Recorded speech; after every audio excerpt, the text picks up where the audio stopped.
Hello बच्चों, स्वागत है आप सभी का आज की वीडियो में। तो बच्चों, आज की वीडियो में हम लोग सीखेंगे क्लास 9th का चैप्टर नंबर पहला है संख्या पद्धति। इसकी प्रश्नावली 1.3 के प्रश्न नंबर 4 से लेकर 9 तक को हल करेंगे। तो आप लोग वीडियो को पूरा देखें। इससे पहले हम लोग पार्ट 1 में प्रश्न नंबर 3 तक पूरा हल कर चुके हैं। यदि वो वीडियो आपने अभी तक नहीं देखी है तो उसको आप लोग देख सकते हैं। उसकी लिंक आप लोगों को डिस्क्रिप्शन बॉक्स में मिल जाएगी। जो प्रश्न नंबर 4 है, काफ़ी ज़्यादा इंपॉर्टेंट प्रश्न है ये, तो इसको एकदम अच्छे तरीके से आपको सीख लेना है। तो आइए इसको हम हल करते हैं।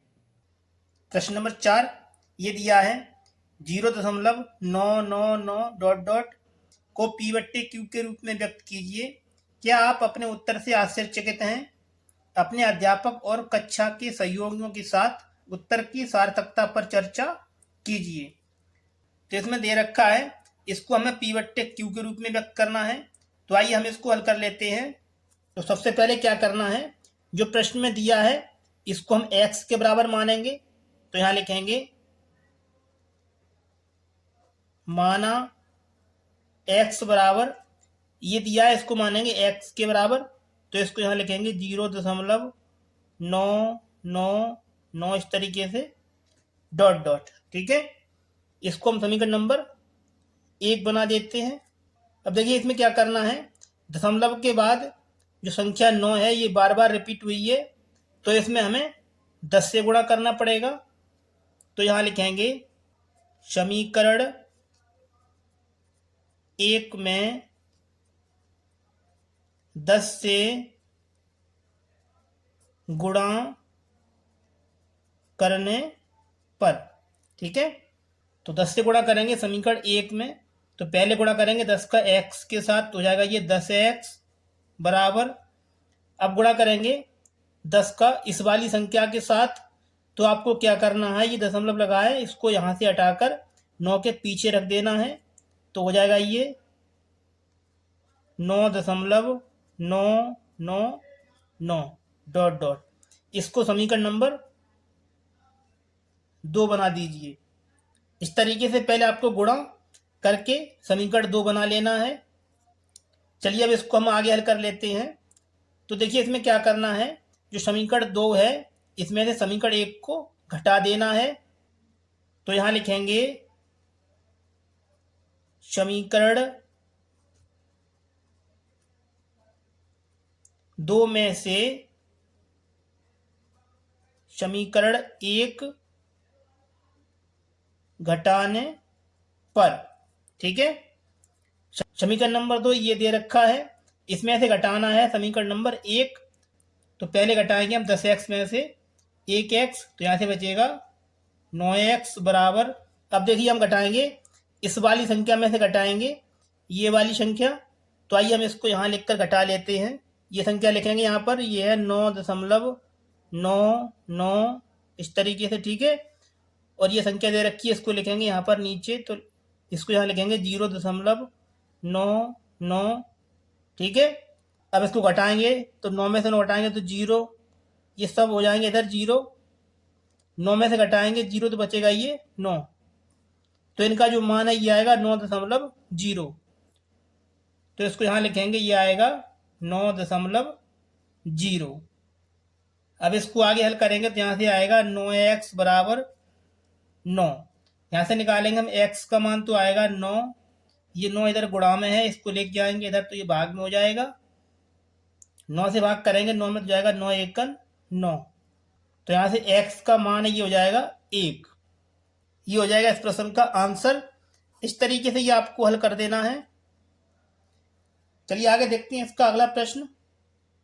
प्रश्न नंबर 5 में कह रहा है 1/17 के दशमलव प्रसार में अंकों के पुनरावृत्ति खंड में अंकों की अधिकतम संख्या क्या हो सकती है? अपने उत्तर की जांच करने के लिए विभाजन क्रिया कीजिए। तो इसको हल करने के लिए हमें इसमें क्या करना पड़ेगा, 17 से हमें 1 में भाग देना पड़ेगा। तो आइए पहले भाग को कर लेते हैं।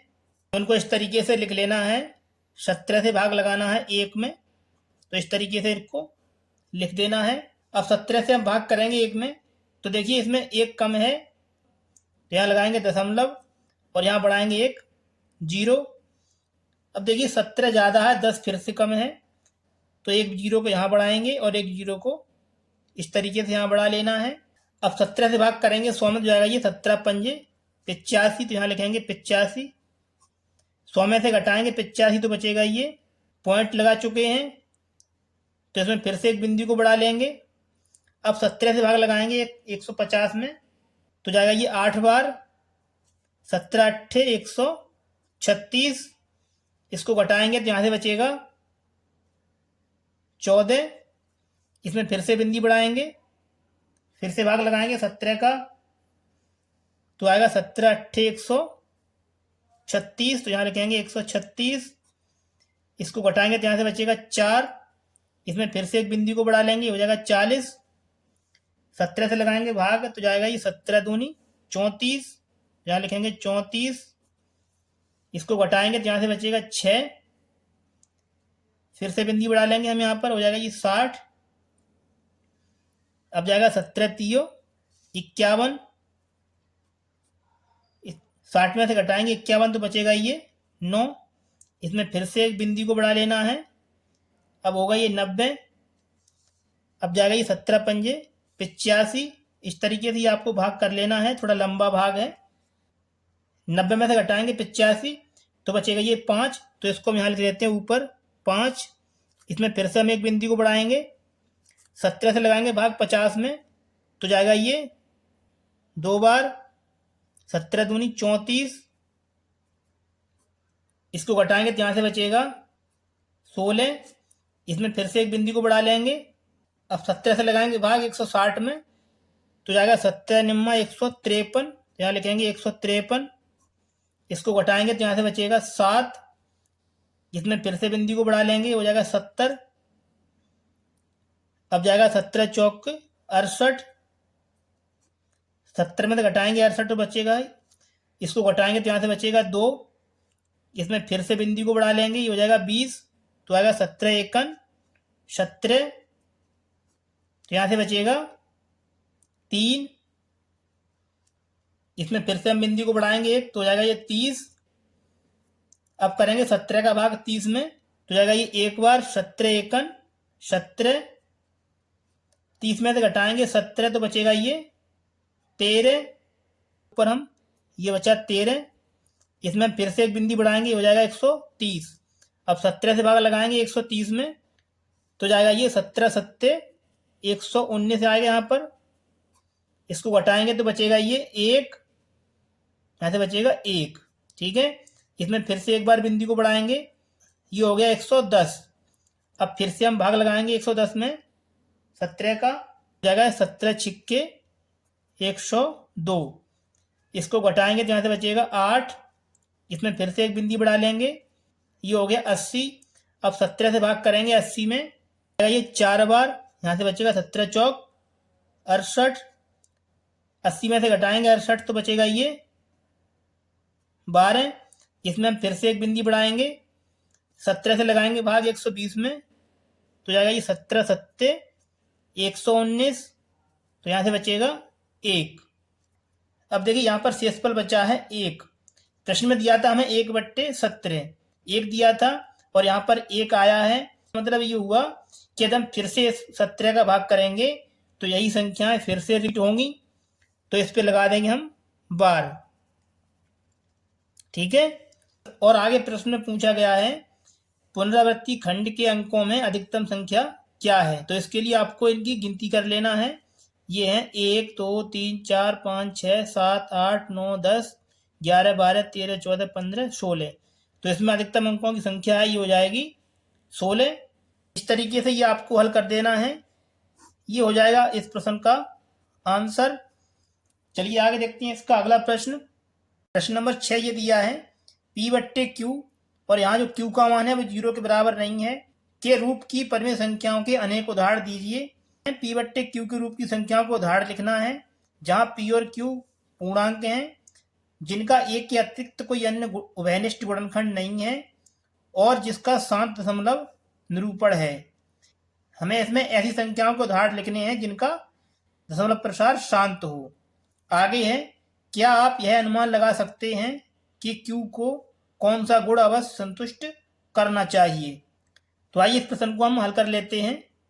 तो इसको हल करने के लिए इसमें हमें ऐसी संख्याओं के उदाहरण लिखने हैं जिनका दशमलव प्रसार शांत होता है।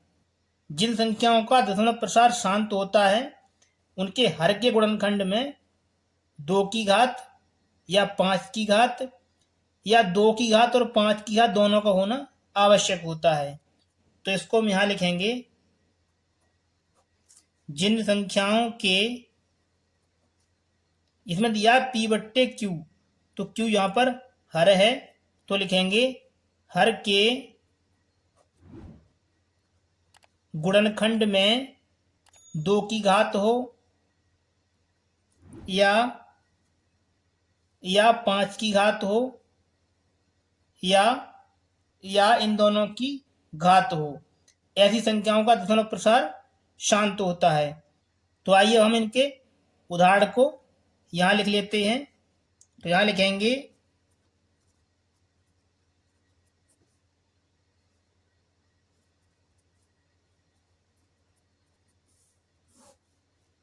लिखेंगे परिमेय संख्याओं के उदाहरण जिनका दशमलव प्रसार शांत है। ये लिखेंगे उदाहरण नंबर 1, ये हो जाएगा 2/8 लिख सकते हैं इसमें हम, क्योंकि 8 के गुणनखंड करेंगे तो ये 2 की घात के रूप का होगा। और दूसरा लिख सकते हैं हम इसको 3/25, इसमें लिखा है 25, जब हम 25 के गुणनखंड करेंगे तो ये 5 की घात के रूप का होगा। तो इस तरीके से आपको परिमेय संख्याओं के उदाहरण को लिख देना है। ये हो जाएगा इस प्रश्न का आंसर। चलिए आगे देखते हैं इसका अगला प्रश्न। प्रश्न नंबर 7 ये दिया है, ऐसी 3 संख्याएं लिखिए जिनके दशमलव प्रसार अनपसानी अनावर्ती हों। तो इसमें हमें 3 संख्याओं के उदाहरण देने हैं जिनके दशमलव प्रसार अनपसानी अनावर्ती हों। तो आइए इनको हम लिख लेते हैं। तो इसमें हमें ऐसी 3 संख्याओं के उदाहरण लिखने हैं जिनमें अंकों की पुनरावृत्ति न हो। तो यहाँ से लिखेंगे पहली संख्या ये हो जाएगी, इसको आप लिख सकते हैं 0.01, फिर लिखेंगे 001, इस तरीके से आपको 0001 अब कर देना है 00001, इस तरीके से आप इनको लिख सकते हैं। अब लिखेंगे दूसरी संख्या। तो इसके लिए क्या करना है, यहाँ पर 1 था तो यहाँ पर आपको 2 कर देना है, तो हो जाएगा 0.210। अब करना है 202, फिर करना है 302, आगे लिखना है 4 टाइम 2। इस तरीके से आपको लिख देना है। हमें इसमें 3 संख्याएं लिखनी है तो एक संख्या हम और लिख सकते हैं इस तरीके से। यहाँ पर 1 2, अब कर देना है 3, तो लिखेंगे 0.03, आगे 2 बार 0, फिर 3, फिर लिखेंगे 3 बार 0 और फिर 3, अब लिखेंगे 4 बार 0 और फिर 3। इस तरीके से आप अनपसानी अनावर्ती संख्याओं के उदाहरण को लिख सकते हैं। ये हो जाएगा आपका इस प्रश्न का आंसर। चलिए आगे देखते हैं इसका अगला प्रश्न। प्रश्न नंबर 8 ये दिया है, परिमेय संख्याओं 5/7 और 9/11 के बीच 3 अलग अलग अपरिमेय संख्याएं ज्ञात कीजिए। तो इसमें हमें 5/7 और 9/11 के बीच में 3 अपरिमेय संख्याओं को लिखना है। प्रश्न नंबर 8 है, काफ़ी अच्छा प्रश्न है, तो इसको एकदम अच्छे तरीके से आपको सीख लेना है। तो आइए इसको हल करते हैं। तो इसको हल करने के लिए हमें इसमें सबसे पहले 7 का 5 में भाग देना पड़ेगा और 11 का 9 में भाग देना पड़ेगा। तो आइए पहले इनका भाग है उसको कर लेते हैं। तो 7 से भाग लगाएंगे हम 5 में, 5 कम है 7 ज़्यादा है, तो यहाँ पे लगाएंगे दशमलव और यहाँ बढ़ाएंगे एक बिंदी। 7 से करेंगे 50 में भाग जाएगा, 7 सत्ते 49, यहाँ से बचेगा 1, ये लिखा है दशमलव तो बिंदी को हम यहाँ बढ़ा लेंगे, 7 एकन 7, यहाँ से बचेगा 3, एक बार फिर से बिंदी बढ़ाएंगे, अब जाएगा 7 चौक 28, यहाँ से बचेगा 2, फिर से बिंदी को बढ़ा लेंगे हम, तो जाएगा 7 दूनी 14, यहाँ से बचेगा 6, इसमें हम फिर से एक बिंदी बढ़ाएंगे, 7 अट्ठे 56, तो यहाँ लिखेंगे 56, इसको घटाएंगे तो बचेगा ये 4, इसमें फिर से हम एक बिंदी बढ़ा लेंगे, अब जाएगा 7 पंजे 35, तो यहाँ से बचेगा 5। अब देखिए यहाँ पर शेषफल बचा है 5। प्रश्न में दिया था 5/7, तो 5 था और 5 ही फिर से बचा है। यदि हम फिर से इसमें भाग करेंगे तो यही संख्याएं फिर से रिपीट होंगी, तो इस पे लगा देंगे हम रेखा कोष्टक। तो 5/7 का जो मान है ये हो जाएगा 5/7 बराबर ये है 0.714285 और इस पे लगाइए बार। ठीक है, आइए अब हल करेंगे हम 9/11 को। तो हमें 11 का 9 में भाग देना है, तो आइए इसको भी कर लेते हैं। तो 11 से करेंगे 9 में भाग, तो इसको यहाँ कर लेते हैं हम। तो इसको यहाँ लिखेंगे इस तरीके से, 9 कम है 11 ज़्यादा है, तो सबसे पहले यहाँ लगाएंगे दशमलव और यहाँ बढ़ाएंगे एक 0। भाग करेंगे 11 का 90 में जाए 11 अट्ठे 88, इसको घटाएंगे तो यहाँ से बचेगा 2। इस पे एक बिंदी बढ़ा लेंगे यहाँ पर, ये हो जाएगा 20। अब लगाएंगे भाग, तो 11 एकन 11, यहाँ से बचेगा 9। देखिए इसमें दिया था 9/11, तो यहाँ पर 9 बचा है। इसका मतलब ये हुआ यदि हम फिर से 11 से भाग लगाएंगे तो यही संख्याएं फिर से रिपीट होंगी, तो इस पे लगा देंगे हम बार।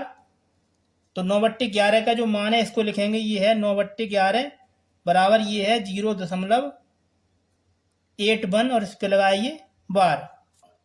तो अब आगे क्या करना है, इसमें पूछा है बीच की 3 संख्याएं, तो आपको क्या करना है 71 से लेकर 81 के बीच की 3 अपरिमेय संख्याओं को लिख देना है।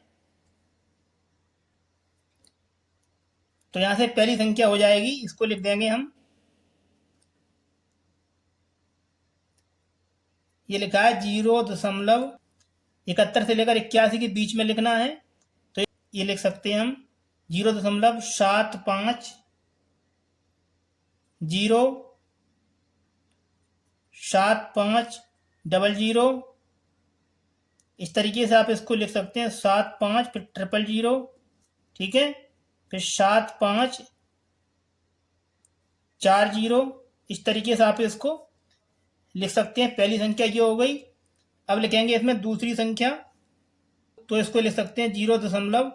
यहाँ पर लिखा है 75, तो यहाँ कर देंगे हम 767 फिर एक 0, फिर आगे लिख सकते हैं हम 767, यहाँ पर 01 तो यहाँ 00 कर देंगे, ठीक है। फिर आगे लिखेंगे 767, यहाँ 20 तो यहाँ कर देंगे 30।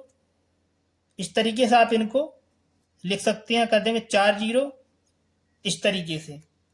आगे लिखेंगे तीसरी अपरिमेय संख्या, तो इसको लिख सकते हैं हम 0. इसको लिख सकते हैं हम 80, फिर करेंगे तो 800, फिर लिखेंगे तो 8000, 8 4 टाइम 0, इस तरीके से आप इनको लिख सकते हैं। ये हो गई आपकी 5/7 और 9/11 के बीच की 3 अपरिमेय संख्याएं। इस तरीके से आपको इनको लिख देना है। ये हो जाएगा इस प्रश्न का आंसर। अब चलिए आगे देखते हैं इसका अगला प्रश्न। प्रश्न नंबर 9 ये दिया है, बताइए कि निम्नलिखित संख्याओं में कौन कौन संख्याएं परिमेय और कौन कौन संख्याएं अपरिमेय हैं। प्रश्न नंबर 9 ये 5 पार्ट दे रखे हैं, इनमें हमें पता करना है कौन सी संख्याएं परिमेय हैं और कौन सी संख्याएं अपरिमेय हैं। काफी ज्यादा अच्छा प्रश्न है ये आप लोगों के लिए। तो आइए इसका जो पार्ट नंबर बने इसको हल कर लेते हैं। तो पार्ट नंबर बन दिया √23, तो इसको हमें लिखना है कि संख्या परिमेय या फिर अपरिमेय। तो जब भी अंडर के अंदर कोई अभाज्य संख्या होती है तो वो संख्या होती है अपरिमेय, तो पहले का आंसर हो जाएगा अपरिमेय। तो यहां लिख देना है अपरिमेय, ठीक है, ये पहला हो गया। आइए अब देखते हैं इसका दूसरा पार्ट। इसमें दिया है √225, तो आइए इसको पहले थोड़ा हल करते हैं। 225 ये होता है 15 का वर्ग, तो इसको इस तरीके से लिख सकते हैं 15 गुणा 15। अंडर के अंदर समान संख्या है, तो देखिए यहाँ से जोड़ा बन जाएगा 1, तो यहाँ से 15 आ जाएंगे अंडर से बाहर।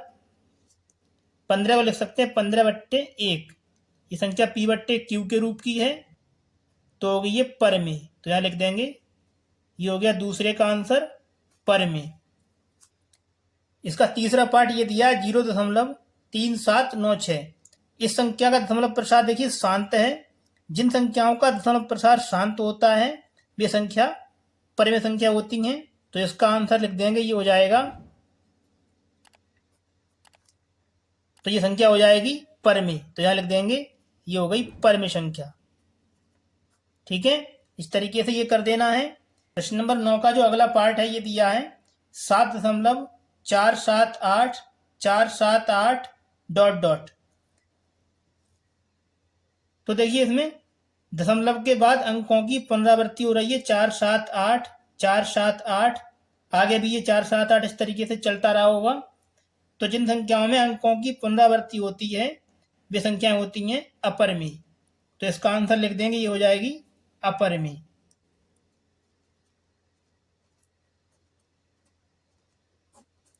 इसका आंसर ये हो गया। चलिए देखते हैं इसका अगला पार्ट ये दिया है 1.10 100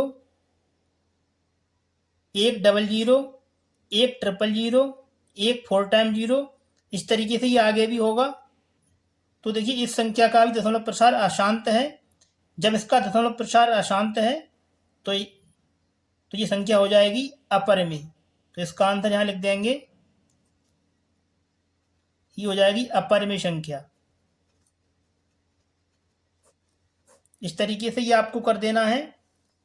ये हो जाएगा इस प्रश्न का आंसर। यदि आप लोगों को कहीं पर भी कोई भी स्टेप समझ में नहीं आई है तो वीडियो को एक बार पुनः अवश्य देख लें। यदि आप लोगों को हमारी ये वीडियो पसंद आई है तो वीडियो को लाइक करके हमारे चैनल को सब्सक्राइब अवश्य कर लें। तो चलिए बच्चों, मिलते हैं आपसे अगली वीडियो में। तब तक के लिए आप लोग अपनी अच्छे से स्टडी करते रहें।